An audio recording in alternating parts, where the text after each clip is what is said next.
வணக்கம். உங்கள் அனைவரையும் உள்ளது உள்ளபடி நிகழ்ச்சிக்கு அன்போடு வரவேற்கின்றோம். இன்வெஸ்டர்ஸ் முதலீட்டாளர்கள் தமிழ்நாட்டிலிருந்து பிற மாநிலங்களுக்கு செல்லக்கூடிய சூழ்நிலை ஏற்பட்டிருக்கிறதா? இந்த கேள்வி ஏன் இப்பொழுது எழுகிறது அப்படின்னு பார்க்கும்பொழுது, மத்திய பிரதேசத்தை சேர்ந்த அந்த மாநிலத்துடைய முதலமைச்சர் சமீபத்தில் கோவைக்கு வந்து அங்க இருக்கக்கூடிய முதலீட்டாளர்கள், பெரும் தொழிலதிபர்கள் இவர்களெல்லாம் சந்தித்து எங்க மாநிலத்துல முதலீடு செய்யுங்க, அங்க தொழில் தொடங்குங்க என்று அவர்களை ஈர்க்கும் வகையில் சில விஷயங்களை செய்திருக்கிறார்.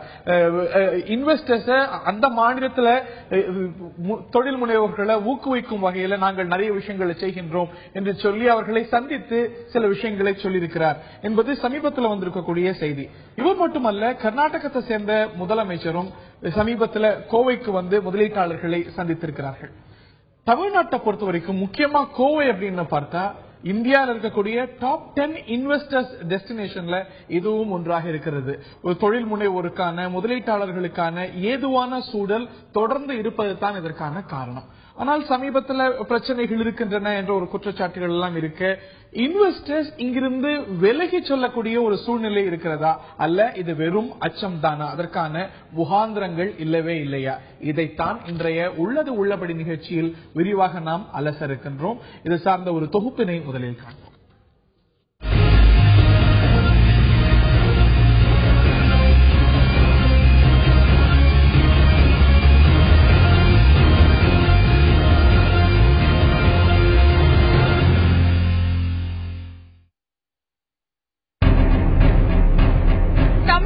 இயங்கி வரும் சுமார் 8 லட்சம் சிறு குறு மற்றும் நடுத்தர தொழில் நிறுவனங்களில் 50,000க்கும் மேற்பட்டவை கோவையில் மட்டுமே இயங்கி வருகின்றன. பெரிய தொழிற்சாலைகளுக்கு உதிரி பாகங்கள் செய்து கொடுப்பதையே தங்கள் முக்கிய வேலையாக கொண்டுள்ள இந்த நிறுவனங்களின் வளர்ச்சி பெரிய தொழிற்சாலைகளின் வளர்ச்சியை நம்பியே உள்ளது. இந்த கோவை மாவட்ட தொழில்துறையினரை ஈர்க்க பல்வேறு மாநிலங்கள் முயற்சித்து வருகின்றன. சில நாட்களுக்கு முன் கோவை வந்திருந்த மத்திய பிரதேச முதலமைச்சர் சிவராஜ் சிங் சௌஹான் தமிழகத்தின் பெரும் தொழிலதிபர்களை சந்தித்து அவர்களை மத்திய பிரதேசத்தில் முதலீடு செய்யுமாறு அழைத்துள்ளார். முன்னதாக கடந்த ஜனவரி மாதம் கோவை வந்த கர்நாடக முதலமைச்சர் சித்தராமையாவும் கோவையின் தொழில் முனைவோர் கர்நாடகத்தின் சன்ராஜ் நகர் மாவட்டத்திற்கு வர வேண்டும் என்று விருப்பம் தெரிவித்தார். தொழிற்சாலைகளுக்கு குறைந்த விலையில் நிலம், தடையில்லா மின்சாரம், தொழிற்சங்க நடவடிக்கைகளால் நெருக்கடி இல்லாமல் பார்த்துக் கொள்வது, அனுமதிகளை எளிதில் பெற ஒற்றை சாளர முறை என பல வாக்குறுதிகளில் அள்ளி வீசியுள்ள இந்த முதலமைச்சர்கள் தங்கள் மாநிலத்தின் தொழில் உற்பத்தியை பெருக்கவும் வேலைவாய்ப்பை அதிகரிக்கவும் தமிழக தொழிலதிபர்களை நாடுகின்றனர். இதுவரை இந்த கோரிக்கைகளை ஏற்று பெருமளவில் எந்த தொழிற்சாலைகளும் இடம் மாறவில்லை என்பது ஆறுதல் அளித்தாலும் மற்ற மாநிலங்கள் காட்டும் கவர்ச்சிகரமான சலுகைகளால் நமது தொழில்துறை பாதிப்படையாமல் பார்த்துக் கொள்ள வேண்டியதும் அவசியமாகிறது. அதிக அளவு முதலீட்டை ஈர்க்கும் மாநிலமாகவும் வருடத்திற்கு வருடம் வளர்ச்சியை அதிகரித்து வரும் மாநிலமாகவுமே தமிழகம் திகழ்ந்தாலும் சில மூலப்பொருட்கள் வட மாநிலங்களில் குறைந்த விலைக்கு கிடைப்பதால் அங்கு பொருட்களை குறைந்த விலைக்கு உற்பத்தி செய்ய முடிகிறது. தமிழகத்தை காட்டிலும் குறைவான மின்சார கட்டணம், எளிதில் கடன் வசதி போன்ற சலுகைகளையும் மற்ற மாநிலங்கள் அளிக்கின்றன. இதுபோன்ற சலுகைகளால் ஈர்க்கப்பட்டு பெரும் தொழிலதிபர்கள் வேறு மாநிலங்களுக்கு சென்றுவிட்டால் இந்த பெரிய நிறுவனங்களை நம்பி பிழைக்கும் சிறு குறு தொழில்களும் லட்சக்கணக்கான தொழிலாளர்களும் வேலை வாய்ப்பை இழக்க நேரிடும். பல ஆண்டுகளாக தமிழகத்தில் நிலவி வந்த மின்வெட்டு தற்போதுதான் நீங்கியுள்ள நிலையில் புதிய பொலிவுடன் வளர்ச்சியை நோக்கி பயணித்துக் கொண்டிருக்கும் தொழில்துறையினரை ஊக்குவித்து தொழிலாளர்களை காப்பாற்ற வேண்டும் என்பதே இவர்கள் அரசுக்கு வைக்கும் கோரிக்கையாக உள்ளது. முதலமைச்சர் வெளியிட்ட 2023 திட்டத்தின்படி தமிழகத்தை தொழில்துறையில் முதன்மை மாநிலமாக மாற்றும் கனவை நினைவாக்க நமது தொழிலதிபர்களை எப்படி தக்க வைத்துக் கொள்வது என்பதே தற்போது எழுந்துள்ள முக்கிய கேள்வி. இந்த கேள்விக்கான பதில் என்ன? கோரிக்கைகள், அச்சம் ஒரு பக்கம் இருந்தாலும் கூட கடந்த 3-4 ஆண்டுகள்ல முதலீடுகள் பெருகி இருக்கிறதுக்கான ஸ்டாட்டிஸ்டிக்ஸ் தான் நம்ம கிட்ட இருக்கிறது. பெரிய அளவுக்கு முதலீடுகள் இங்கிருந்து வெளியில போயிருக்கின்றன, இதற்கான ஒரு சூழல் இருக்கிறது என்பதை விளக்கக்கூடிய புள்ளி விவரங்கள் நம்மிடம் இல்லை. ஆனாலும் கூட அந்த பகுதியில கோவையில தான் 2 முதலமைச்சர்கள், கர்நாடகத்துடைய முதலமைச்சர் அதே போல மத்திய பிரதேசத்துடைய முதலமைச்சர் முகாமிட்டு அங்க இருக்கக்கூடிய முதலீட்டாளர்களுக்கு அழைப்பு விடுத்திருப்பதனால சில அச்சங்கள் கோவை பகுதியைச் சேர்ந்த சிறு தொழில் முனைவோரிடம் ஏற்பட்டிருக்கிறது, அங்க இருக்கக்கூடிய ஊழியர்களிடம் ஏற்பட்டிருக்கிறது. அந்த அச்சத்தில் காரணங்கள் இருக்கிறதா, தொழில் முனைவோரை, முதலீட்டாளர்களை தக்க வைக்க அரசாங்கம் மேலும் செய்ய வேண்டியது என்ன, இவற்றையெல்லாம் இன்றைய உள்ளது உள்ளபடி நிகழ்ச்சியில் விரிவாக நாம் அலச இருக்கின்றோம். இந்த நிகழ்ச்சியில் நம்முடைய விருந்தினராக இணைகிறார் திரு ராகவன் அவர்கள், செயலாளர் தென்னிந்திய தொழில் வர்த்தக சபை. அவரின் நிகழ்ச்சிக்கு அன்போடு வரவேற்கின்றோம். அதே போல எமது செய்தியாளர் நேசராஜும் கோவையிலிருந்து இணைகிறார். இந்த தொழில்துறை சார்ந்து, குறிப்பாக தமிழகம் சார்ந்து சில புள்ளி விவரங்களை தொடர்ந்து இப்ப நம்ம பார்த்தோம். தமிழ்நாட்டை பொறுத்த வரைக்கும் இந்தியாவிலேயே அதிக எண்ணிக்கையில் தொழிற்சாலை கொண்ட மாநிலமாக தொடர்ந்து விளங்கி கொண்டிருக்கிறது. இந்தியாவிலேயே அதிக எண்ணிக்கையில் தொழில்துறை வேலை வாய்ப்புகள் கொண்ட மாநிலமும் தமிழகம்தான் அப்படிங்கிறது குறிப்பிடத்தக்கது. தொழில்துறை உற்பத்தியின் மொத்த மதிப்பில் இந்தியாவில் தமிழ்நாடு 3ஆம் இடம் வகிக்கிறது. தமிழக தொழில் வளர்ச்சி விகிதம் அப்படின்னு பார்த்தா 6.13% இருக்கிறது. அகில இந்திய வளர்ச்சி விகிதம் அப்படின்னு பார்த்தா 4.74%. ஆக தேசிய சராசரியை விட தமிழக சராசரி அதிகம். துணிகள் மற்றும் ஆடைகள், மின்னணு பொருட்கள், மென்பொருள் சாதனங்கள் இவைத்தான் கோவையில உற்பத்தியாகக்கூடிய பிரதான பொருட்கள். மோட்டார்கள், பம்புகள், கிரைண்டர்கள் இவையும் கோவையில உற்பத்தியாகக்கூடிய பிரதான பொருட்களுடைய பட்டியலில் அடங்கும். தமிழகத்தை பொறுத்த வரைக்கும் தொழில்துறைக்கு கிடைக்கக்கூடிய நன்மைகள் சாப்ஸ் அப்படின்னு பார்த்தா திறன்மிக்க வேலையாட்கள், ஒரு சிறந்த ஒர்க் போர்ஸ், தடையற்ற தண்ணீர், சிறந்த கனிம வளங்கள், வளர்ந்து வரும் தொழில்துறை சமூகம் இவையெல்லாம் ஒரு சாதகமான அம்சங்களாக தொழில்துறைக்கு இருக்கிறது. அதிக அளவில் வெளிநாட்டு முதலீடுகள், FTA அதிகம் இருக்கக்கூடிய தமிழக பகுதிகளில் கோவையும் ஒன்று அப்படிங்கிறது குறிப்பிடத்தக்கது. சென்னை நிச்சயமா பிரதான இடம் வகிக்கிறது. மேம்பட்ட போக்குவரத்து, தொலைத்தொடர்பு வசதிகள், இன்ஃப்ராஸ்ட்ரக்சர் சிறப்பாக இருப்பதாக சொல்லப்படுகிறது. அதே போல பிரதான பிரச்சனைகள், இந்த துறை சந்திக்கக்கூடிய பிரச்சனைகள் அப்படின்னு எடுத்துக்கிட்டா தொழிற்சாலைகளுக்கான லைசன்ஸ் பெறுவதில் நடைமுறை சிக்கல்கள், ரெட் டேபிசம் அப்படிங்கிற ஒரு குற்றச்சாட்டை சொல்லலாமா. அதே போல தொழில் கட்டணங்களுக்கு அதிக வட்டி விகிதம் இவையெல்லாம் காரணிகளாக, பிரதான பிரச்சனைகளாக சொல்லப்படுகிறது. உயர்ந்துள்ள மின்சார கட்டணம், மின்சாரத்தின் தரத்தில் ஏற்ற இறக்கங்கள், தடையற்ற மின்சாரம் என்பதை தாண்டி குவாலிட்டி ஆஃப் பவர் அதுவும் ஒரு பிரச்சனையாக அவர்கள் பட்டியலிடுகிறார்கள்.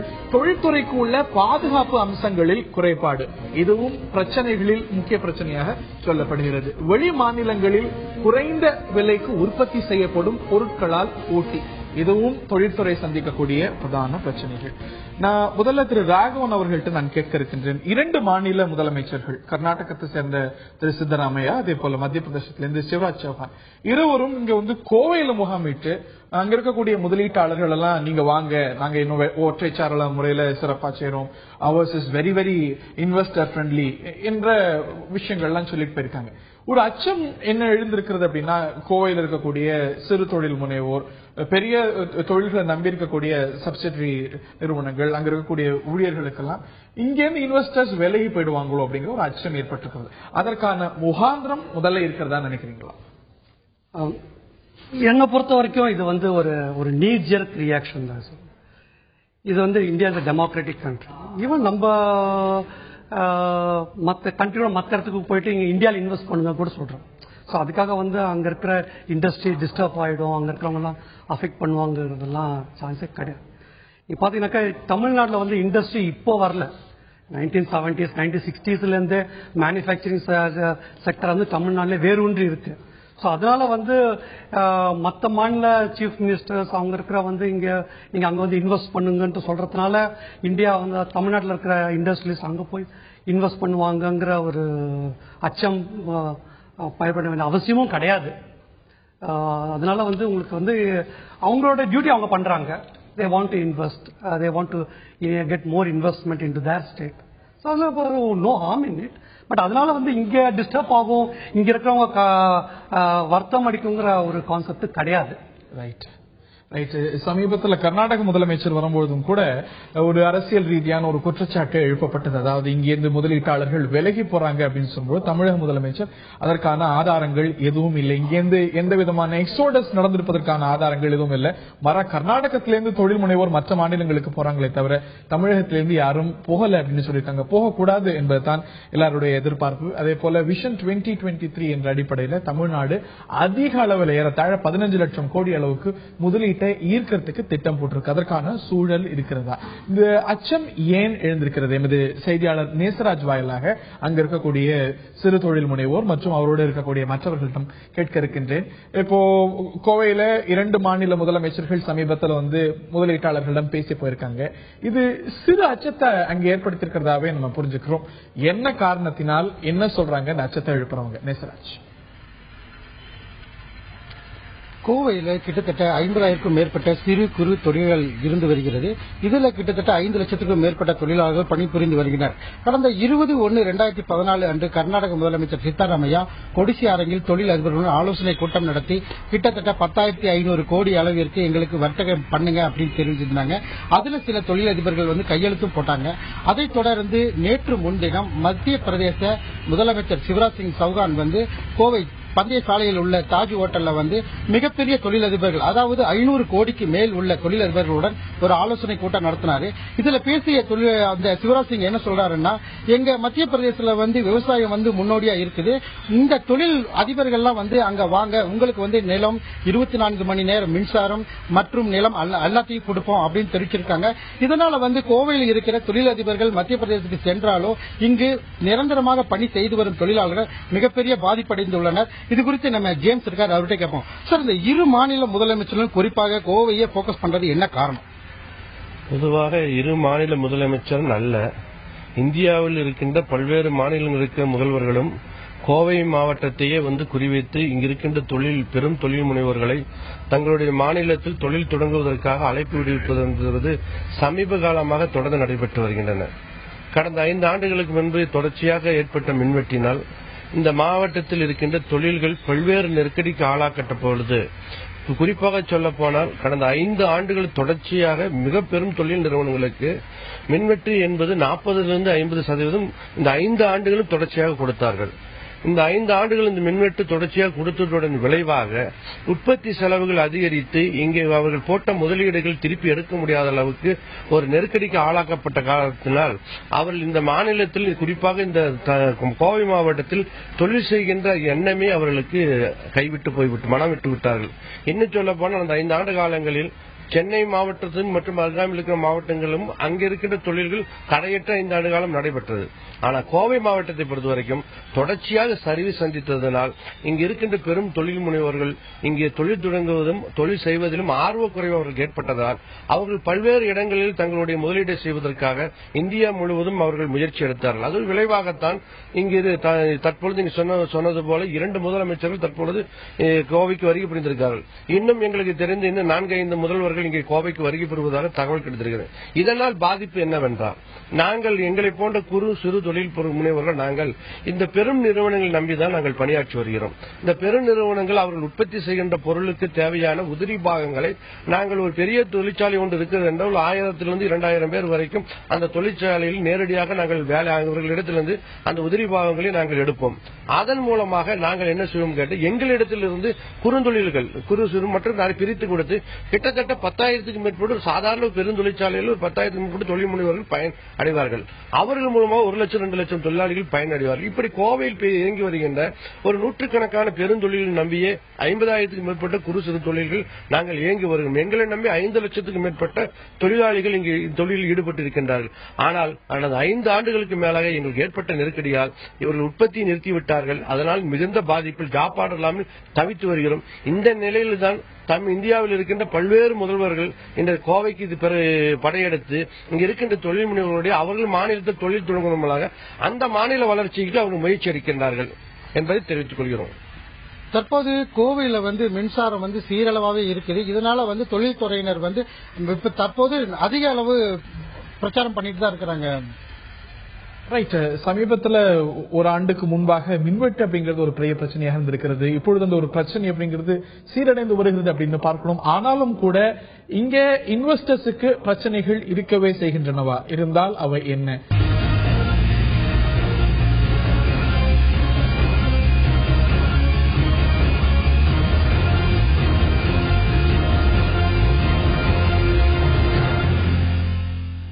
கோயம்புத்தூர்ல மத்திய பிரதேசத்துடைய முதலமைச்சர், அதற்கு முன்பாக கர்நாடகத்தை சேர்ந்த முதலமைச்சர், இவர்கள் எல்லாம் முதலீட்டாளர்களை எங்க மாநிலத்துக்கு வாங்க, தொழில் செய்யுங்க, ஒற்றைச்சாளர் முறையில இந்த வசதிகளை செய்து கொடுக்கின்றோம் அப்படின்னு அவர்களுக்கு அழைப்பு விடுத்திருக்காங்க. தொழில் முனைவோர், முதலீட்டாளர்கள் இங்கிருந்து விலகி செல்வதற்கான முகாந்திரமும் சூழலும் ஏற்பட்டிருக்கிறதா, இல்ல அதற்கான முகாந்திரம் இல்லையா, அது வெறும் அச்சமா, ஒரு நீஜர்க் ரியாக்ஷன்? அதைத்தான் இன்றைய உள்ளது உள்ளபடி நிகழ்ச்சியில் விரிவாக நாம் பார்த்து வருகின்றோம். ஒரு நீஜர்க் ரியாக்ஷன் என்று சொன்னாலும் கூட அங்கு இருக்கக்கூடிய அச்சத்தை நீங்க பார்த்தீங்க. இங்க இருக்கக்கூடிய தொழிலாளர்கள் எல்லாம் இதுக்கான ஒரு சூழல் இங்கு ஏற்பட்டிருக்கு. இந்த தடையற்ற மின்சாரம் இல்ல, தொழில்கள் முடங்கி இருக்கு, மற்ற மாநிலத்துக்கு போறதுக்கான சூழல் இருக்கு, நிறைய மாநில முதல்வர்கள் இங்கு வரத்துக்கான ஒரு வாய்ப்புகளும் தென்படுகிறது அப்படின்னு சொல்றாங்க. இப்பற்றால் இந்த ஒரு முதலீட்டாளர்களுக்கு இங்க ஒரு பிரச்சனை இருக்கும், இல்ல அவர்கள் சார்ந்த பிரச்சனையில கவனம் செலுத்தணும்னா எந்தெந்த விஷயங்களை பட்டியலிடுவீங்க? ஓவரால் பார்த்தாக்க தமிழ்நாட்டில் the industry scenario is vibrant and they want more investment in Tamil Nadu, and the industrialists wants to invest in Tamil Nadu only because of various advantages. நீங்க ஏற்கனவே லிஸ்ட் அவுட் பண்ணிருக்கீங்க. அதுல 1 or 2 points which I may not agree. வந்திருக்கக்கூடிய மத்திய பிரதேசத்தையும் இல்ல கர்நாடகத்தையும் சார்ந்த compare பண்ணும்போது தமிழ்நாட்டில் ரிலேட்டிவாக நல்ல ஒரு இன்வெஸ்டர் ஃப்ரெண்ட்லி ஒரு சூழ்நிலை தான் இருக்கு. Absolutely 100%. there is no second opinion on that. Maybe 1 or 2 issues, yes, we can't blindly keep under a carpet. There are few issues, say for example infrastructure, so that the government has to concentrate more. But நீங்க investment overall industrial investors friendly பார்த்தாக்க various parameters இருக்கு. So அப்படிலாம் பார்த்தாக்க நீங்க top 500 companies இந்த வேர்ல்டுல எல்லா major autos India தமிழ்நாட்டில் தானே இருக்கு. ஸோ அவங்களாம் they will analyze each and every angle, each and every sectors, including social sectorல இருந்து, availability of manpowerல இருந்து, கனெக்டிவிட்டில இருந்து எல்லாத்தையும் ஃபைனலைஸ் பண்ணிட்டு தான் ஒரு மாநிலத்துக்கோ ஒரு கண்ட்ரிக்கோ அவங்க இன்வெஸ்ட் பண்ணுவாங்க. அப்படி இருக்கச்சே தமிழ்நாட்டில் இத்தனை இண்டஸ்ட்ரி இருக்குனாக்க, right from Ford, Hyundai, Saint Gobain, you can go on adding Daimler எல்லாம் இது இருக்குனாக்க, இதெல்லாம் inherent advantage Fortune 500 companies வந்திருக்கு இங்க தமிழ்நாட்டுல. So we must be proud of that.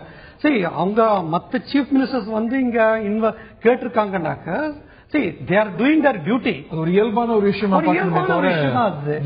அதனால மேபி இந்த டைனி செக்டர்ஸ்க்கு they may have their own issues. இப்போ பவர் செக்டர் சொல்லுங்க, லாஸ்ட் 4 yearsல it has improved substantially.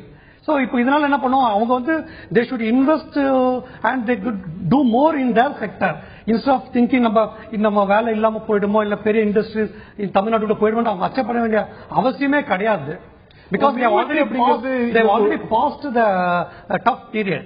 So now they should stabilize. என்ன குற்றச்சாட்டு சிலர் வைக்கிறாங்கன்னா, மின்வெட்டுங்கிறத தாண்டி தரமான மின்சாரத்துல ஒரு சின்ன பிரச்சனை இருக்கு. சென்னைக்கு எந்த ஒரு பிரச்சனையும் இல்லாம இருந்தது. கோவையில பார்த்தீங்கன்னா ஒரு சீரான மின்சாரம் அப்படிங்கிறது சமீபத்தில் ஒரு பெரிய ஒரு தடையாக இருந்தது அப்படின்னு. அது இங்கிருந்து விலகி போறதுக்கான ஒரு சூழலை ஏற்படுதலைங்கிறது அவங்களுடைய பார்வை. கண்டிப்பாங்க. பிகாஸ் the quality powerன்னு பாக்கறச்சே இப்போ the Tamil Nadu Electricity Board and the Honorable Chief Minister, she has given a very clear instruction that எங்கெங்கெல்லாம் extra transformers போடணும், where the continuity of the power called. Yes, I do agree. இப்போ கோயம்புத்தூர்லாம் is a continuous process industries இருக்கு.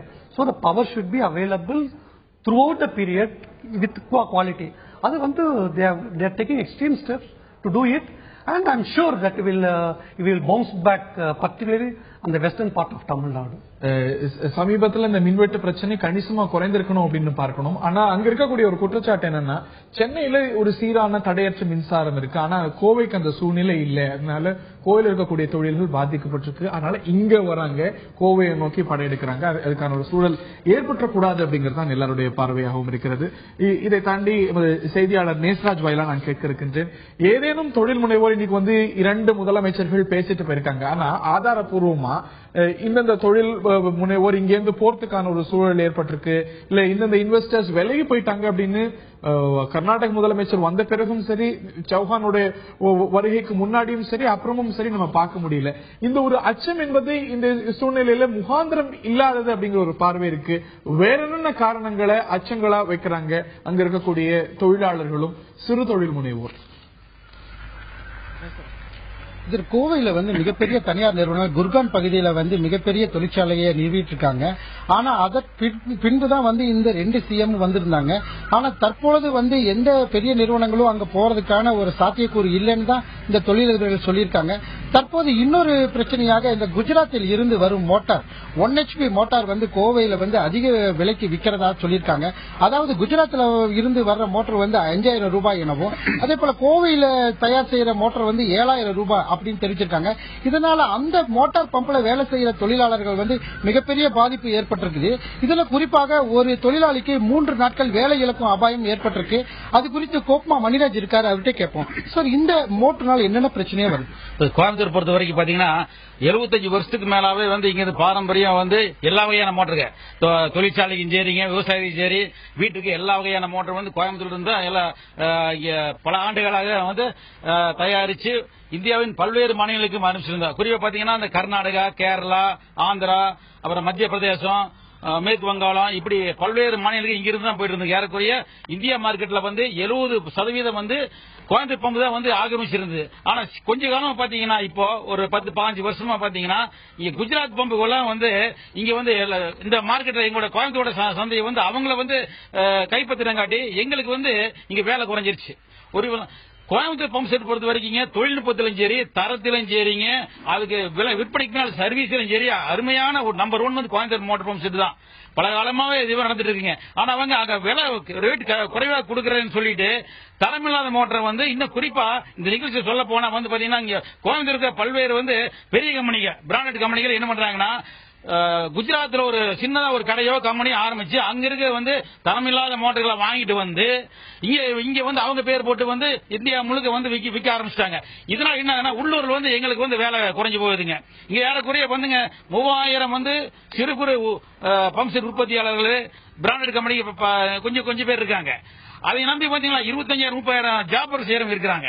இந்த கொஞ்ச நாளா இது வருஷத்துக்கு ஏறக்குறைய முதல்ல ஒரு 10-15 வருஷத்துக்கு முன்னாடி பாத்தீங்கன்னா 10 மாசம் தொடர்ச்சியா வேலை இருக்குங்க. 2-3 ஷிப்ட் வேலை செய்வோம். ஆனா இப்ப ஒரு 3-4 மாசம் பாத்தீங்கன்னா ஒரு ஷிப்ட் வேலை கொடுக்கறதே ஆளுகளுக்கு பெரிய விஷயமா போச்சுங்க. அவங்க பாத்தீங்கன்னா ஏறக்குறைய ஒரு 400-500 கூலி கிடைக்கும். அதுல வாரத்துல 2 நாள் நோவர் கூட்டா, மற்ற நாள் அவங்க குடும்பம் நடத்த முடியாத நிலைமை இருக்குது. இதனால என்னன்னா பம்ப் செட் கம்பெனி உள்ளூர்காரங்களே சில பெரிய கம்பெனிக்கு குஜராத் பம்ப் வாங்கி பண்றாங்க. அதனால சிறு குறு பம்ப் செட் உற்பத்தியாளர் இங்க இருக்கிற வேலை கம்மியாயிருது. அதனால நான் என்ன கவர்மெண்ட் கேட்கறேன்னா எங்களுக்கு சிறு குறு பம்ப் செட் உற்பத்தியாளருக்கு ஏதோ ஒரு வகையில் உதவுங்க. இந்த மாதிரி வேலை இல்லாத சமயத்தில் பாத்தீங்கன்னா நாங்க பல ஆண்டுகளமா இங்க ஒரு நலவாரி அமைச்சு சொல்லிக்கிறோம். பம்ப் செட் உற்பத்தியாளர்கள் நலிவடைஞ்ச தொழிலாளர்களுக்கு எல்லாம் ஒரு நலவாரி அமைச்சு அதன் மூலமா இன்னொரு வேலை இல்லாத சமயத்தில் கடன் உதவி கவர்மெண்ட் மூலம் கொடுத்தா எங்களுக்கு உபயோகமா இருக்காது பண்ணிட்டு இருக்கிறோம். அதே மாதிரி இங்கிருந்து சிறந்த தொழில்நுட்ப பணியாளர்கள் எல்லாமே நல்ல டெக்னிக்கல் சவுண்ட் எல்லாமே இருந்தும் கூட எங்களுக்கு பாத்தீங்கன்னா வெளிநாடுகளில் ஏற்றுமதிக்கு நிறைய சந்தை வாய்ப்பு கிடைக்க இருக்குது. வெளிய கம்பெனி விளம்பரத்தினாலையுமே மற்ற பொருளாதாரத்தில் நல்ல சவுண்டா இருக்குங்காட்டி என்ன பண்றாங்கன்னா அவங்க வெளிநாட்டுக்கு ஏற்றுமதி பண்றாங்க. இந்தியாவின் பல்வேறு ஸ்டேட்டுகளுக்கு போயிட்டு இருக்குது.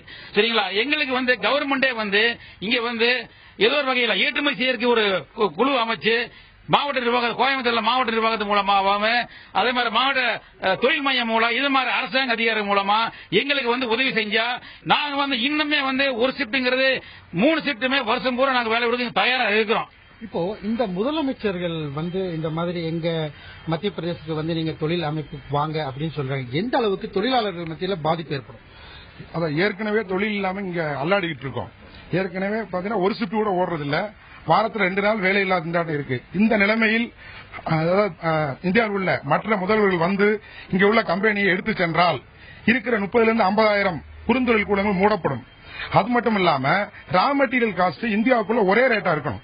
இப்ப அவர் சார் சொன்ன மாதிரி இங்க 7,000 ரூபாய்க்கு பம்ப் விற்கிறோம், அங்க 5,000 ரூபாய்க்கு பம்ப் கொடுக்குறாங்க. ஏன் இந்தியாவுக்குள்ள தமிழ்நாடு ஒரு ஸ்டேட் தான். அப்படி இருக்கும்போது ஏன் ரா மெட்டீரியல் காஸ்ட்ல டிஃபரன்ஸ் வருது? இந்த ரா மெட்டீரியல் காஸ்ட்னாலதான் இந்த சூழ்நிலைகள். இந்தியா பூரா ரா மெட்டீரியல் காஸ்ட் ஒரே ரேட்டா இருக்கணும். அதுக்கு என்ன பண்ணணும்? இங்க டிரான்ஸ்போர்ட்ல ப்ராப்ளம் வருதுன்னா குட்ஸ் ரயில் எதுக்காக இருக்கு? குட்ஸ் ரயில் மூலம் அங்க உற்பத்தி இடத்துல இருந்து தமிழ்நாட்டுக்கு ரா மெட்டீரியல் கொண்டு கொடுத்து இங்க உள்ள தொழில் கூடங்களை காப்பாற்ற நம்ம தமிழக முதல்வர்கள் ஸ்டெப் எடுக்கலைன்னா 50,000 தொழில் கூடங்கள் மட்டுமல்ல 5 லட்சம் வேலை வாய்ப்பு கொடுக்கும் 5 லட்சம் லேபர்களும் வேலை இழக்கும் அபாயம் ஏற்படும். கோயம்புத்தூரை முடிஞ்சு திரும்ப கொங்கு நாடா கோவை மாறிவிடும். இது போன்ற பல்வேறு பிரச்சனைகள் கோவையில் நிலவி வருகிறது. ரைட், நான் அதுதான் உங்கள்கிட்ட நான் கேட்க இருக்கின்றேன். அவர் சொன்ன ஒரு விஷயத்தை கவனிக்கணும். இந்த ரா மெட்டீரியல் மூலப்பொருட்களை பொறுத்த வரைக்கும் விலை போட்டி ஒரு முக்கிய காரணமா இருக்கு. மற்ற மாநிலங்கள்ல குறைவா கிடைக்குது அப்படிங்கிற ஒரு காரணம் சொல்லப்படுது. இங்கேயே கூட குஜராத்ல இருந்து மற்ற மாநிலங்கள்ல இருந்து வாங்கக்கூடிய ஒரு சூழ்நிலை இருக்கு. இந்த ஒரு பிளக்சுவேஷனை நார்மலைஸ் பண்றதுக்கான நடவடிக்கைகள் இது சார்ந்து என்ன எடுக்கப்பட வேண்டும்? இதுக்காக even southern India chamber of commerce நாங்களும் சொன்னாங்க, you introduce GST. GST introduce பண்ணினாதான் உங்களுக்கு இந்த மாதிரி இஷ்யூஸ் எல்லாம் சார்ட் அவுட் ஆகும். GST there will be uniform rate of duty throughout the country. GST எதிர்க்கக்கூடிய சில Tamil Nadu is also one of the states. அவங்க இப்ப என்ன பண்ணிருக்காங்க, லேட்டஸ்ட் இன்ஃபர்மேஷன் இது வந்து ஆல்மோஸ்ட் எல்லா ஸ்டேட்லாம் அக்செப்ட் பண்ணிட்டாங்க. ஒன்லி காம்பன்சேஷன் இதுல வந்து இந்த கவர்மெண்ட் இதுல வந்து கான்ஸ்டிடியூஷன் அமெண்ட்மெண்ட் பில் இருக்கு, பார்லிமெண்ட் பாஸ் பண்ணிட்டு, and everybody is working towards that. Maybe we hope 2015-16 வந்து there will be a uniform GST. அது GST வந்ததுனாக்க இந்த மாதிரி fluctuations to a greater extent. அங்கே சில ஒரு கோரிக்கை என்ன பார்க்கும்போது, இந்த ஒரு மூலப்பொருட்களை பொறுத்த வரைக்கும் ஒரு ரா மெட்டீரியல் பேங்க் மாதிரி உருவாக்கணும், அது வந்து இந்த ஒரு பிரச்சனைக்கு ஒரு தீர்வா இருக்கும் அப்படிங்கிற ஒரு கோரிக்கையை சமீபத்தில் கேட்டோம். அது இது ஒரு தீர்வு? I don't think that will be a feasible. இப்போ உங்களுக்கு மெயினா வந்து உங்களுக்கு டாக்ஸ் ஸ்ட்ரக்சர் ஒரு ஸ்டேட் ஒரு டாக்ஸ் ஸ்ட்ரக்சர்ஸ் இருக்கு. தென் intermediate goods transfer, because once GST introduce பண்ணினாலே GDP growth 1.6% போகும். From the current GDP growth, if you introduce GST, comfortably the growth rate will be more than 1.6. இந்த ஏற்ற இறக்கத்தை இந்த ஃபிளக்சுவேஷனை GST வரும்போது அது நார்மலைஸ் பண்ணும் அப்படிங்கிறது நம்மளுடைய பார்வையா இருக்கு. இன்னும் நிறைய பிரச்சனைகளை பற்றி பேச வேண்டியிருக்கு. தாண்டி இந்த 2 மாநில முதலமைச்சர்களும் தமிழ்நாட்டுக்கு வந்தபோது, கோவைக்கு வந்தபோது ஒற்றைச்சாளர முறையில், அதாவது சிங்கிள் விண்டோ சிஸ்டம்ல நாங்க கிளியரன்ஸ் கொடுப்போம் அப்படின்னு சொல்றாங்க. அப்படிப்பட்ட சூழல் இங்க இல்லையா? இல்லை என்று நினைப்பது தவறா?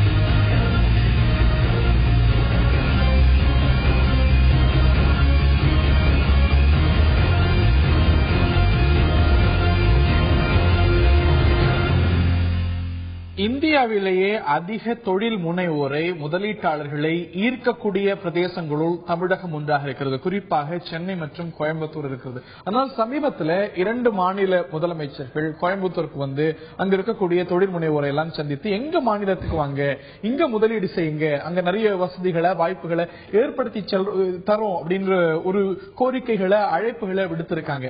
இங்கிருந்து தொழில் முனைவோர், முதலீட்டாளர்கள் புலம்பெயர்ந்து செல்வதற்கான வாய்ப்புகள் உண்டா, அல்ல அந்த அச்சம் முகாந்திரமற்றதா? இதைத்தான் இன்றைய உள்ளது உள்ளபடி நிகழ்ச்சியில் விரிவாக நாம் அலசி வருகின்றோம். நான் திரு ராகவன் அவர்கள்ட்ட கேட்க வரும்போது, இந்த 2 மாநில முதலமைச்சர்களுமே இங்க இருக்கக்கூடிய முதலீட்டாளர்கள்ட்ட சொல்லும் பொழுது, எங்க மாநிலத்துக்கு வாங்க, ஒரு சிங்கிள் விண்டோ கிளியரன்ஸ்ல நாங்க மிகச்சிறப்பாக, உங்களுக்கு எந்த ஒரு ரெட்டே பேசமும் இல்லாம இந்த கிளியரன்ஸ் எல்லாம் சிறப்பாக செய்து முடிக்கிறோம் அப்படிங்கிறாங்க. எனும் பொழுது அப்படிப்பட்ட ஒரு சூழ்நிலை இங்க இல்லைன்னு பொருள்படணுமா, நம்ம புரிஞ்சுக்கணுமா? இங்க ஒரு வகையில ரெட்டேபிசம் இருக்கிறதா, இல்ல அந்த ஒரு குற்றச்சாட்டு தவறானதா? அது என்ன பொறுத்த வரைக்கும் அந்த குற்றச்சாட்டு தவறு. பிகாஸ் இங்கே ஏற்கனவே தமிழ்நாட்டில் வந்து சிங்கிள் விண்டோ கிளியரன்ஸ் சிஸ்டம் நல்ல எஃபெக்டிவா ஒர்க் ஆகிட்டு இருக்கு. தமிழ்நாடு இண்டஸ்ட்ரியல் கைடன்ஸ் பியூரோ நல்ல எஃபெக்டிவா ஒர்க் ஆகிட்டு இருக்கு. அண்ட் அப்படின்னா இவ்வளவு இன்வெஸ்ட்மெண்ட் தமிழ்நாட்டுக்கு எப்படி வரும் உங்களுக்கு? ஏன்னா எனக்கு இது one of the main reasons why more investments are coming to Tamil Nadu. Because once there's the investment clearance has been given by the guidance bureau through the proper channel and everything, so it is getting implemented. சில புள்ளி விவரங்களும் நம்ம பட்டியலிட்டுதாகணும். 2011 இருந்து 14 வரைக்கும் ஏறத்தாழ 26,000 கோடி அளவுக்கு investment ஈர்க்கப்பட்டிருக்கிறது. இதுல ரியலைஸ் ஆனதே பார்க்கும்போது 10,660 கோடி அளவுக்கு. இந்த 2 வருஷத்துல மட்டும் இவை எல்லாமே சிங்கிள் விண்டோ கிளியரன்ஸ்ல செய்யப்படும். கண்டிப்பா. அதே போல தமிழக முதலமைச்சர் விஷன் 2023, அதாவது இது போன்ற ஒரு தொழில் முனை ஒரு ஊக்குவிக்கணும் அப்படிங்கிற விஷயம் பார்க்கும்போது ஒரு தொலைதூர பார்வை அப்படிங்கிறது வேணும். அந்த தொலைதூர பார்வையை விளக்குகிறதா விஷன் 2023 முதலீட்டாளர்கள் ஈர்ப்பை பொறுத்த வரைக்கும். விஷன் 2023ல முதலீட்டாளர்கள் ஈர்ப்பு சார்ந்து பட்டியலிட்டிருக்கக்கூடிய விஷயங்கள் என்னங்கிறத பார்க்கலாம். மாநிலத்தின் மொத்த உற்பத்தியில் 11% வளர்ச்சி என்பது விஷன் 2023 இலக்காக இருக்கிறது. தனிநபர் வருமானம் இப்ப இருக்கிறதுல இருந்து 6 மடங்காக உயர வேண்டும் என்பது விஷன் 2023 இலக்கு. உலக தரத்தில் உள்கட்டமைப்பு வசதிகள் இன்ஃப்ராஸ்ட்ரக்சரை மேம்படுத்துறதுக்கான பல நடவடிக்கைகள் எடுக்கப்படும் என்றும் 20,000 மெகாவாட் மின்சாரம் தயாரிக்க புதிய மின் திட்டங்கள். இப்பொழுது மின்வெட்டு மிகப்பெரிய பிரச்சனையாக இருக்க 20,000 அளவுக்கு மெகாவாட் அளவுக்கு மின்சார உற்பத்தி என்பது இலக்காக வைக்கப்பட்டிருக்கிறது. 2 கோடி இளைஞர்களுக்கு தொழில் பயிற்சி. ஆசியாவிலேயே அதிக முதலீட்டை ஈர்க்கும் முதல் 3 இடங்களில் தமிழகம் இருக்கும். அதாவது இந்தியாவில் மட்டுமல்ல, ஆசிய அளவுல தாய்லாந்து, மலேசியா இது போன்ற நாடுகளோடு கம்பீட் பண்ற அளவுக்கான ஒரு இன்வெஸ்ட்மெண்ட் ஃப்ரெண்ட்லி ஒரு பிரதேசமாக தமிழகம் இருக்கிறதுக்கான ஒரு விஷயம் விஷன் 2023 ஹைலைட் செய்யப்பட்டிருக்கு. அந்த பாதையில சரியான திசையில முக்கியமா போதிய வேகத்துல தான் நம்ம போயிட்டு இருக்கோம்னு நினைக்கிறீங்களா நீங்க? கண்டிப்பா. இப்ப பாத்தீங்கன்னா ரீசெண்டா the new industrial policy இது வந்து it is an offshoot of what the vision 2020. அதுல பாத்தீங்கன்னா என்னென்ன, because vision 2020 is a policy statement. So அதை வந்து எப்படி தான் இம்ப்ளிமெண்ட் பண்ணலாம், அது எப்படி டிவைட் பண்ணிட்டு ஒரு கேட்டகரிக்கு எந்த மாதிரி இன்வெஸ்ட்மெண்ட் பண்ணலாம், எந்த இன்வெஸ்ட்மெண்ட் பண்ண எவ்வளோ பெனிஃபிட் இருக்குன்னு சொல்லிட்டு இந்த நியூ இண்டஸ்ட்ரியல் பாலிசி இந்த கவர்மெண்ட் அனௌன்ஸ் பண்ணியிருக்காங்க. அது பிரகாரம் இந்த ஸ்டெப்ஸ் எடுத்துட்டு போயிட்டு இருக்காங்க. ஒரு ஸ்டேஜ்லயும் என்ன மாதிரிலாம் இன்வெஸ்ட்மெண்ட் பண்ணலாம், அதுக்கு பவர் செக்டார் எப்படி இது பண்ணலாம், அதுக்கு வந்து ஒரு இண்டஸ்ட்ரியல் பாலிசி கைட்லைன்ஸ் போட்டு கவர்மெண்ட் இம்ப்ளிமெண்ட் பண்ணி நம்ம அந்த திசையில போயிட்டு இருக்கோம். ஆனா போதிய வேகத்துல போயிட்டு இருக்கோமாங்கிற ஒரு கேள்வி. இது பல லட்சம் கோடிகளை ஈர்க்கிறோம் அப்படின்னு விஷன் 2023 சொல்கிறது. ஆனா நமக்கு வரக்கூடிய இன்வெஸ்ட்மெண்ட் அளவு is that in tune with that? there are various factors involved in it. Because நம்ம சொல்லிட்டோம்னா உடனே வந்து இன்வெஸ்டர்ஸ் வந்து they won't come with 1,000 crores immediately. Because various factors including அவங்களோட எக்ஸிஸ்டிங் இன்வெஸ்ட்மெண்ட் பேட்டர்ன் எப்படி இருக்கு, எக்கனாமிக் கண்டிஷன் எப்படி இருக்கு, ஸோ இது ப்ரொடக்ஷன் பிகாஸ் ஜெஸ்டேஷன் பீரியட் இருக்கு, அது ப்ரொடியூஸ் பண்ணி வெளில வச்சு how the market will be. So they will do their home work before getting in to all those. அதனால தான் பார்த்தீங்கன்னா இதனோட அடுத்த ஸ்டெப் பார்த்து இந்த லாஸ்ட் பட்ஜெட்ல த honourable chief minister has announced that the government is going to have this உலக முதலீட்டாளர்கள் மாநாடு. That's true. அக்டோபர் நவம்பர் வந்து they are going to have. So these are all each steps carefully crafted. அதனால பண்ணிட்டு இருக்காங்க. So அதனால வந்து உங்களுக்கு வந்து we need not have any sort of a second opinion whether the government is going. இலக்கு மிகப்பெரியதாக இருக்கிறது, அதுக்கு பக்கத்திலேயாவது போறதுக்கான ஒரு சூழல் இருக்கு. Sir, when your vision is big then only you can சும்மா நம்ம ஒரு சின்ன வட்டத்துக்குள்ளே இருக்க கூடாது இல்லீங்களா? See, now it is a global village point of நம்ம beyond command vision 2020 நம்ம வந்து மத்த country we are competing with the Asiaக்கு மேல போயிட்டு இருக்கோம் நம்ம. So அதனால so that is the right approach also. நம்ம அப்துல் கலாம் சொன்ன போல நம்ம என்ன இது நல்லா திங்க் பண்ணணும் இல்லையா, நம்ம we should dream big then only we can achieve இல்ல. So that is the right strategy. Right. And I'm sure that October, November, the government would global investor meet gyms virtual. It will be a mega show with more investments of people are waiting to come. குஜராத்துடைய அன்றைய முதலமைச்சர் இன்றைய பாரத பிரதமர் குஜராத்துடைய பெரிய சாதனைகள் அப்படின்னு பட்டியலிடும் போது அங்க vibrant Gujarat meet அப்படின்றது வருஷம் நடக்கும். உலகத்திலிருந்து பல பகுதிகளிலிருந்து முதலீட்டாளர்கள் வந்து அவர்களை ஈர்க்கிறதுக்கான ஒரு மாநாடு நடக்கும். அதுபோல தமிழ்நாட்டில் அக்டோபர் நவம்பர்ல இந்த ஒரு மாநாடு, உலக முதலீட்டாளர்கள் மாநாடு நடத்தப்படும் என்று சமீபத்தில் நடந்த இந்த சென்ற பட்ஜெட்ல நிதி அமைச்சர் அறிவித்தார். அந்த மாநாடு அக்டோபர் நவம்பர்ல நடக்க இருக்கிறதா, எவ்வளவு முதலீடுகள் நம்ம ஈர்க்க போறோம். Incidentally, Southern India Chamber was the first chamber. Even Gujarat Chief Minister address பண்ணார். Mr. Narendra Modi when he was the Chief Minister of Gujarat. 2 தடவை vibrant குஜராத்துக்கு I myself personally handled because அவங்க வந்து நீ குஜராத்துக்கு வாங்க இன்வெஸ்ட் பண்ணுங்க அப்படி சொல்லிட்டு இங்கேயே ஒரு ரோட் ஷோ நடத்தினோம். Southern India Chamber was also involved. So it's not that கோயம்புத்தூர்ல அவங்க வந்து பண்றதுல it is happening over a period of time. இங்க வந்து யார் வந்து they think that they may go for an expansion. அதனால வந்து இங்க எக்ஸ்பேண்ட் பண்ணா தப்பு இல்லை, இங்க இருந்து புலம்பெயர்ந்து போனாலும் அப்படி ஐ டோன்ட் திங்க் சோ. அது எனக்கு இங்க வந்து ரூட் கம்ஃபர்டபுளா இருக்கு. அப்படின்னாக்க உங்களுக்கு Hyundai second unit third unit எப்படி போறாங்க இங்க. அதனால வந்து இந்த நிலையில மற்ற பிரச்சனைகள் என்ன அப்படிங்கறத தொடர்ந்து பார்ப்போம். இந்த செய்தியாளர் நேசராஜ் தான் கேட்க இருக்கின்றேன். கோயம்புத்தூரை பொறுத்த வரைக்கும் தொடர்ச்சியா நம்ம பார்க்கிறோம், அங்க இருக்கக்கூடிய தொழில் முனைவோர், அங்க இருக்கக்கூடிய தொழிலாளர்கள், சிறு தொழில் முனைவோர், இவங்க எல்லாம் சொல்லக்கூடிய குற்றச்சாட்டு சீரற்ற மின்சாரம் தான் கடந்த 2 வருடங்களா பார்த்து வருகின்றோம். அந்த சூழல் மாறி வருகிறதா? இன்னும் கூட மின்சாரத்துடைய தரத்துல குற்றச்சாட்டு வைக்கிறார்களா அவர்கள்? குறிப்பாக கோவையில தற்போது சீரான மின்சாரமே நடந்து வருகிறது ஹரிகரன். இப்போ பாத்தீங்கன்னா முதல்ல கடந்த ஓராண்டுகளுக்கு முன்பு மட்டுமே இந்த சீரான மின்சாரம் குறிப்பாக 8 மணி நேரம் மின்சார நிறுத்தம் இருந்தது. ஆனால் தற்போது இந்த சிறு குறு தொழிலை பொறுத்த வரைக்கும் அதிக அளவு முன்னேற்றம் அடைஞ்சா வருதுன்னு தெரிவிக்கிறாரு. அதே போல குறிப்பா பாத்தீங்கன்னா இந்த மத்திய பிரதேச முதலமைச்சர் கூறும்போது ஒன்னு சொல்லியிருந்தாரு, 10 லட்சம் முதல் 1 கோடி வரை கடன் வழங்க 5% மானியம் வழங்கப்படும் அப்படின்னு தெரிவிச்சிருக்காரு. தற்போது கோவையில இந்த பேங்க் செக்டார்ஸ் எவ்வளவு கொடுக்கறாங்கன்னு நம்ம லீலா கிருஷ்ணன் கிட்ட கேட்போம். சார், இங்க கோவையில பேங்க் செக்டார்ஸ் எப்படி பண்றாங்க சார்? இப்போ நடைமுறையில வங்கிகள் பல்வேறு கடன் வசதிகள் கொடுக்கலாம்னு சொல்லி ஆர்பிஐ அனுசரித்து மத்திய அரசாங்கத்துடைய சட்டத்திட்டங்கள் சொல்லுது. ஆனா இப்ப நீங்க சொன்ன மாதிரி இந்த மின்சாரத்தினால பொருளாதார சூழ்நிலை நலிஞ்சிருக்கக்கூடிய இந்த சூழ்நிலையில வங்கிகள் அந்த அளவுக்கு எல்லாம் யாருக்கும் லோன் வசதிகள் சிறப்பா செஞ்சு தரதில்லை. இது குறு மற்றும் சிறு தொழில்கள் மட்டும் இல்ல, மிகப்பெரிய தொழில் நிறுவனம் கூட இப்ப மிக ஒரு நெருக்கடியான காலகட்டத்தில் இருக்கு. அவங்களுக்கெல்லாம் மிகப்பெரிய அளவுல ஒரு சிறப்பு பொருளாதார மண்டலத்தில் எந்தெந்த சலுகைகள் எல்லாம் வழங்குறாங்களோ அது மாதிரி ஒரு நலிந்து போன நிலையில இருக்கக்கூடிய கோவை மாவட்டத்துக்கு இந்த தொழில் சார்பான வங்கி கடன்கள் வழங்கினா இந்த இது மேல வேண்டிய ஒரு இது வரும். ரெண்டாவது 2 ஆண்டுகளுக்கு முன்னாடி அன்றைய குஜராத்தின் சீஃப் மினிஸ்டராக இருந்த நரேந்திர மோடி சென்னையை நோக்கி வந்தார். வரும்பொழுது பல்வேறு அலுவலர்களையும் அழைத்து எங்கள் மாநிலத்தில் தொழில் தொடங்க, உங்களுக்கு பல்வேறு வசதிகளையும் சப்சிடி இதெல்லாம் கொடுக்கணும்னு சொல்லி அழைப்பு விடுத்தார். அது மட்டும் இல்ல, சிங்கிள் விண்டோ சிஸ்டங்கிற மாதிரி ஒற்றைச்சாளர் முறையில் உடனே இந்த இடத்துல உங்களுக்கு அனைத்து சலுகைகள் அனுமதிகள்லாம் வழங்கப்படும் சொன்னார். பெரிய மாற்றத்தை ஏற்படல.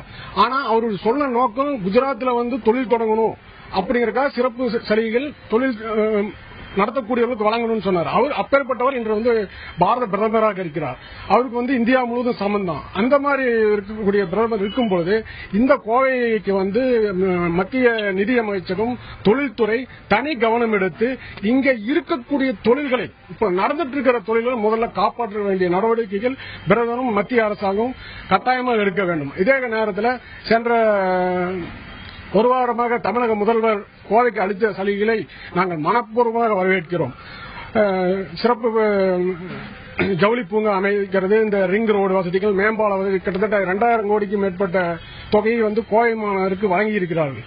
இந்த இதை நாங்கள் வரவேற்கும் இதே காலகட்டத்தில் குறுந்தொழில் மற்றும் சிறு தொழிலுக்காக இங்க தொழில் நகரங்கள் எங்களுடைய மிக நீண்ட நாள் கோரிக்கை, இதையும் நிறைவேற்றி கொடுக்கும் போது கட்டாயமாக நாங்கள் தொழில் செய்து வளருவோம் என்று நம்பிக்கை கூறிக்கொள்கிறோம். தற்போது தொழில்துறையினர் மகிழ்ச்சி அடைந்து வருகிறதுன்னு சொல்லணும். ரைட். அதே போல சில கோரிக்கைகளும் நிச்சயம் வைக்கவே செய்திருக்கிறார்கள். அந்த கோரிக்கைகள் நிறைவேறுமா அப்படிங்கறத நாம் தொடர்ந்து பார்க்கவே செய்யணும். தொடர்ந்து மேலும் பல விஷயங்களை பேசும்.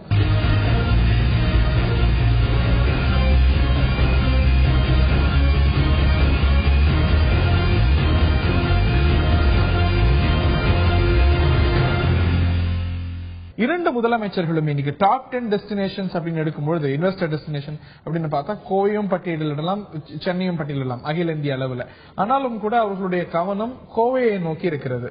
கோவையில தான் சமீபத்தில் இந்த ஒரு மீன்வெட்டு பிரச்சனை, தரமான மின்சாரம் சார்ந்த பிரச்சனை எல்லாம் இருந்து வருகிறது. ஆக அங்க ஒரு பிரச்சனை இருக்கிறது, அதை கேபிட்டலைஸ் பண்ணிக்கணும் அப்படின்னு வராங்களா? கோவையை பொறுத்த வரைக்கும் அரசாங்கம் என்ன கவனம் செலுத்தணும்? பொதுவாக இங்க மேலும் இன்வெஸ்டர் ஃப்ரெண்ட்லி ஆக்க இந்த ஸ்டேட் ஆக்கிறதுக்கு அரசாங்கம் செய்ய வேண்டிய மேலும் கவனம் செலுத்த வேண்டிய விஷயங்கள் என்னங்க? I don't want to focus only on Coimbatore. Overall, as I told you earlier, as a policy matter, the government is doing in the right direction.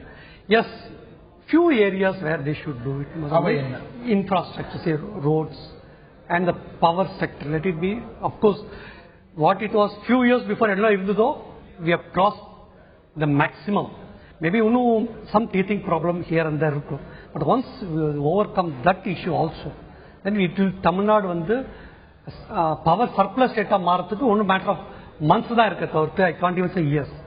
Because already the hard work has gone. The deep investments, cleaning up a lot of systems, everything பண்ணிருக்காங்க.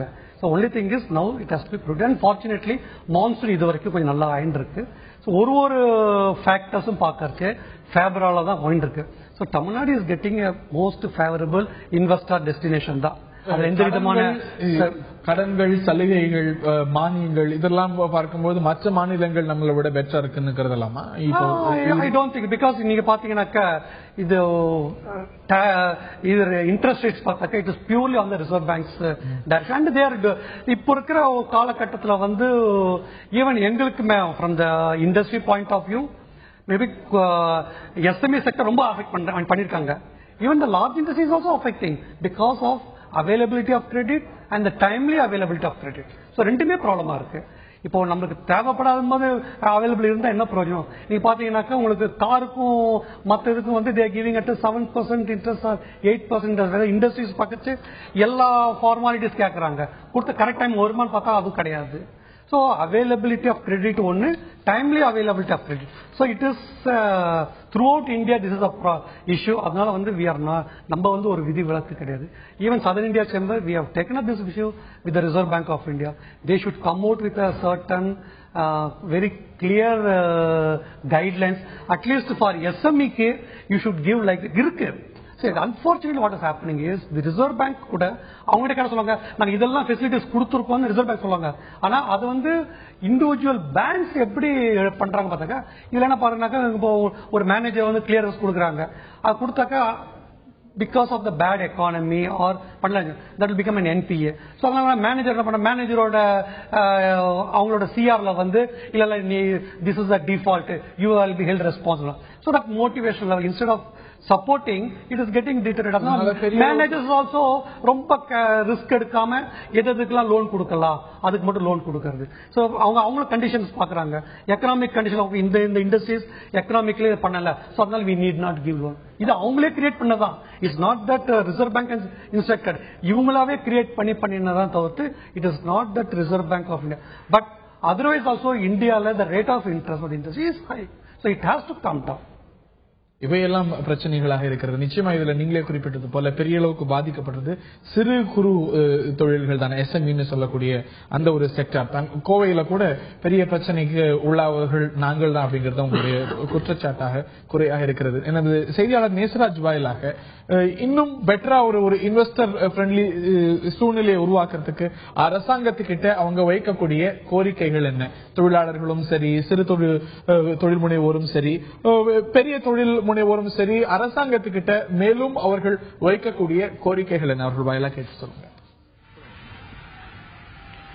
குறிப்பாக talked James இருக்காரு நம்மிடையே, அவர்கிட்ட கேட்போம். Sir, இப்போ கோயம்புத்தூர்ல வந்து நீங்க இந்த மாதிரி மாநில முதலமைச்சர்கள் வந்து கேட்டோம், நீங்க என்ன மாதிரியான கோரிக்கைகள் வந்து தமிழக அரசுக்கு வைக்கிறீங்க? நாங்க ஏற்கனவே உங்களோட பல முறைகள் நாங்கள் பதிவு செஞ்சிருக்கிறோம். தமிழக முதலமைச்சரை பொறுத்த வரைக்கும் பின்ன இவர் மத்திய பிரதேச முதல்வர் வந்த போதும் கூட அவர் சொல்லும் போது இன்னொரு மெசேஜ் கூட கொடுத்தாருங்க.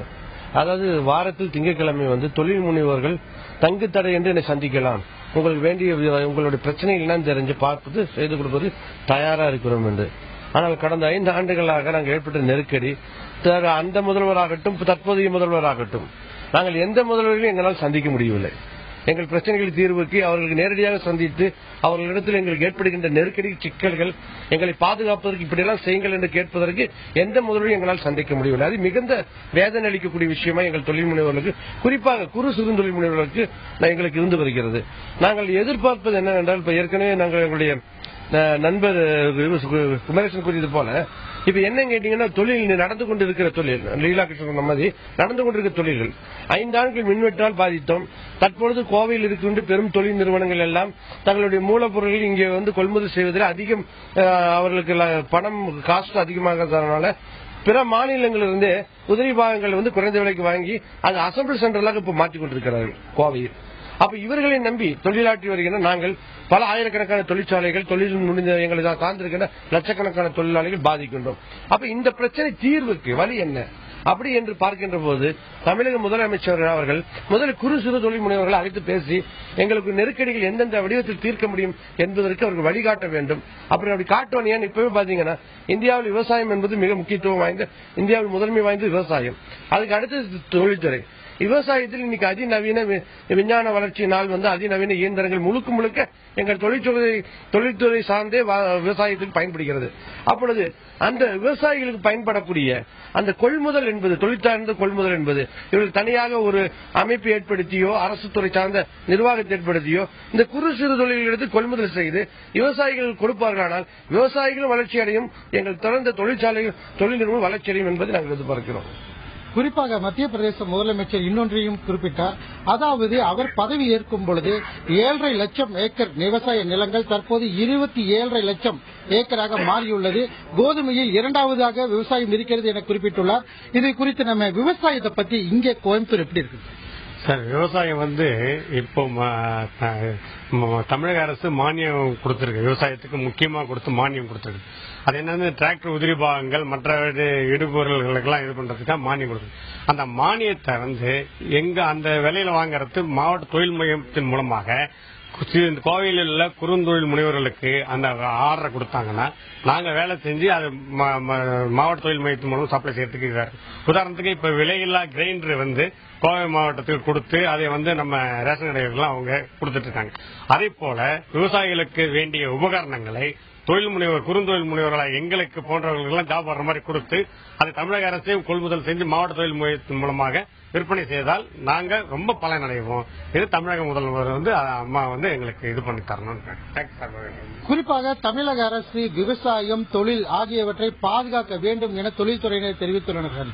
ரைட், விவசாயமாகட்டும் இல்ல தொழிலாகட்டும் வந்திருக்கக்கூடிய மத்திய பிரதேசத்தை காட்டிலும் மத்திய பிரதேச முதலமைச்சர் வந்தார். மத்திய பிரதேசத்தை காட்டிலும் தமிழகம் குறிப்பிடத்தகுந்த அளவுக்கு முன்னேறிய நிலையிலே இருக்கிறது. ஆனாலும் கூட இந்த நிலை தொடர வேண்டும், மேலும் மேம்பட வேண்டுமே தவிர இங்கிருந்து முதலீட்டாளர்கள் தொழில்கள் வெளியே எங்கும் செல்லக்கூடாது, இங்கு தொழில்கள் பெருக வேண்டும் என்பதுதான் எல்லாருடைய எதிர்பார்ப்பாகவும் இருக்கிறது. நமக்கு கிடைக்கக்கூடிய தகவல் தொழில் முனைவோர்கள் எல்லாம் தமிழக அரசாங்கம் கேட்கக்கூடிய கோரிக்கைகளையும் கேட்டிருப்பதாகவே நமக்கு தகவல்கள் கிடைக்கின்றன. அது மட்டுமல்லாது ஒரு குளோபல் இன்வெஸ்டர்ஸ் மீட்டையும், அதாவது சர்வதேச அளவில் முதலீட்டாளர்கள் மாநாட்டையும் இன்னும் 2 மாதங்களில் தமிழக அரசாங்கம் நடத்த திட்டமிட்டிருக்கிறது. இதை தாண்டி நிச்சயமாக பல கோரிக்கைகள் தொழில் முனைவோரிடம் முதலீட்டாளர்களிடம் இருக்கவே செய்கின்றன என்றால் அதற்கு மாற்று கருத்தில்லை. அதையும் தமிழக அரசாங்கம் செயல்படுத்த வேண்டும். கோவை ஆகட்டும், சென்னை ஆகட்டும், இந்தியாவுடைய டாப் 10 இன்வெஸ்டர்ஸ் டெஸ்டினேஷன்ல இருக்கிறது. முதலீட்டு அதிகம் பெறக்கூடிய பகுதிகளில் ஒன்றாக சென்னை இருக்கிறது, கோவையும் இருக்கிறது. அந்த நிலை தொடர வேண்டும், அது மேலும் மேம்பட வேண்டும் என்பதுதான் எல்லாருடைய ஆசையும் அவாவும். இந்த நிகழ்ச்சியில் பங்கு பெற்ற திரு ராகவன் அவர்களுக்கும் எமது செய்தியாளர் நேசராஜ் மற்றும் அவரோடு பங்கு பெற்ற கோவை தொழில் முனைவோர் மற்றும் சமூக ஆர்வலர்கள் மற்றும் பார்த்த நேயர்களுக்கு நன்றி தெரிவித்து விடைபெறுகின்றோம். வணக்கம்.